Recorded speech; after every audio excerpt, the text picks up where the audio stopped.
St. Augustine of Hippo was an esteemed late 4th and early 5th century Christian bishop in present-day Algeria. He became Bishop of Hippo, an ancient seaport city, in his early 40s, and remained in the position for the rest of his life. Known as one of the greatest Christian philosophers, St. Augustine was a prolific writer, with about 100 books, 300 letters, and 500 sermons still preserved. His work, which covered subjects including theology, philosophy, and sociology, has had a lasting influence on the Christian world.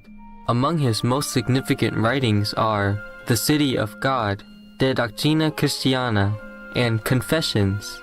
The respected bishop was also a compassionate vegetarian and drew attention to the lifestyle of those who not only abstain from flesh and wine, but also from other viands, which flatter taste.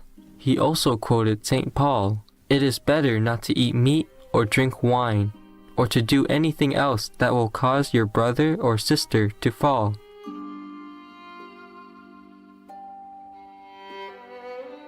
We will now continue with reading passages from St. Augustine of Hippo's substantial work, The City of God.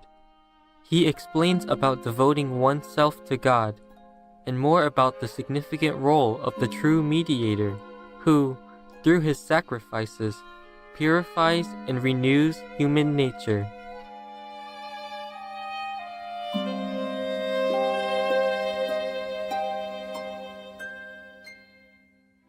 Book 10, Chapter 6, of the True and Perfect Sacrifice.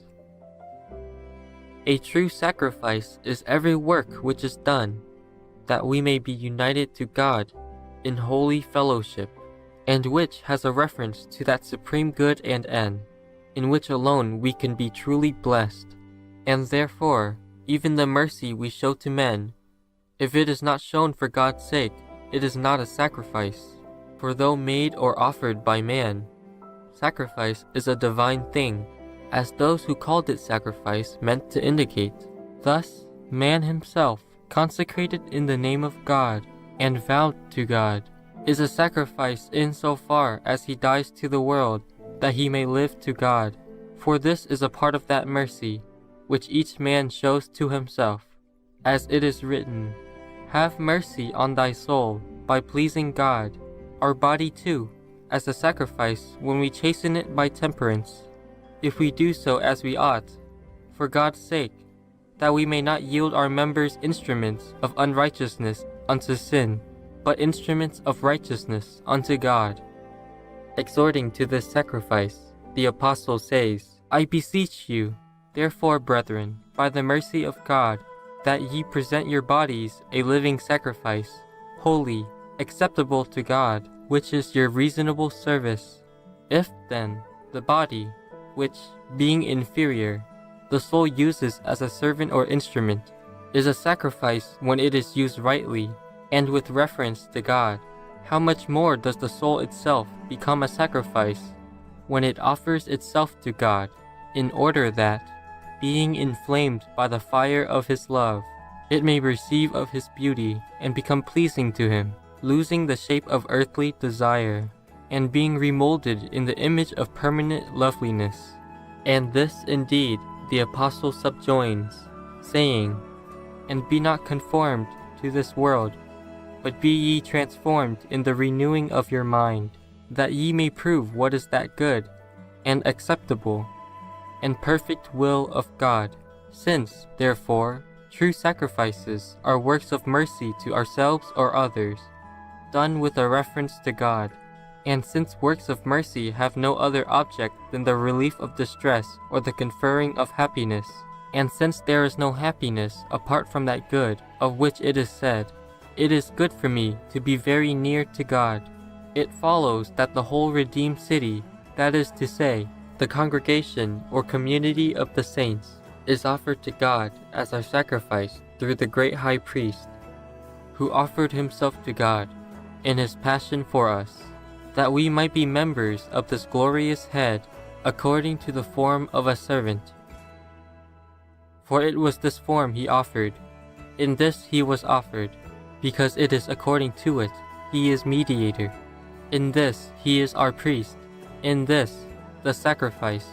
Accordingly, when the apostle had exhorted us to present our bodies a living sacrifice, holy, acceptable to God, our reasonable service, and not to be conformed to the world, but to be transformed in the renewing of our mind, that we might prove what is that good and acceptable and perfect will of God, that is to say, the true sacrifice of ourselves. He says, "For I say, through the grace of God which is given unto me, to every man that is among you, not to think of himself more highly than he ought to think, but to think soberly, according as God hath dealt to every man the measure of faith.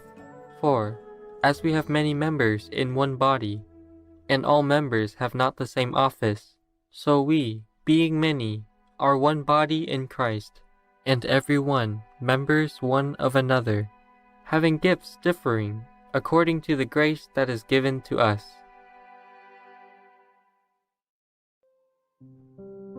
Chapter 24. Of the one, only true principle, which alone purifies and renews human nature.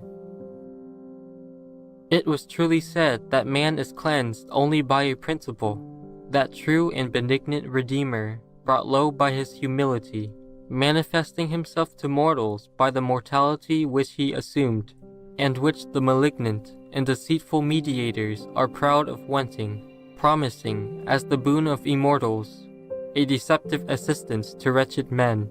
Thus, the good and true mediator showed that it is sin which is evil, and not the substance or nature of flesh. For this, together with the human soul, could without sin be both assumed and retained, and laid down in death, and changed to something better by resurrection.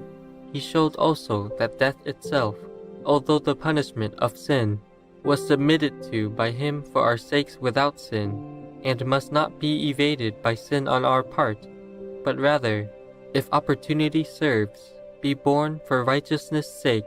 For he was able to expiate sins by dying, because he both died, and not for the sin of his own. The principle is neither the flesh nor the human soul in Christ, but the word by which all things were made. The flesh, therefore, does not by its own virtue purify, but by the virtue of the word, by which it was assumed, when the word became flesh and dwelt among us.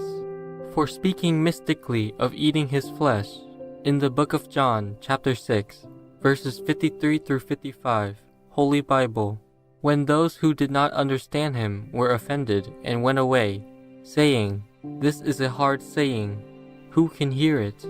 He answered to the rest who remained, "It is the Spirit that quickeneth, the flesh profiteth nothing." The principle, therefore, having assumed a human soul and flesh, cleanses the soul and flesh of believers.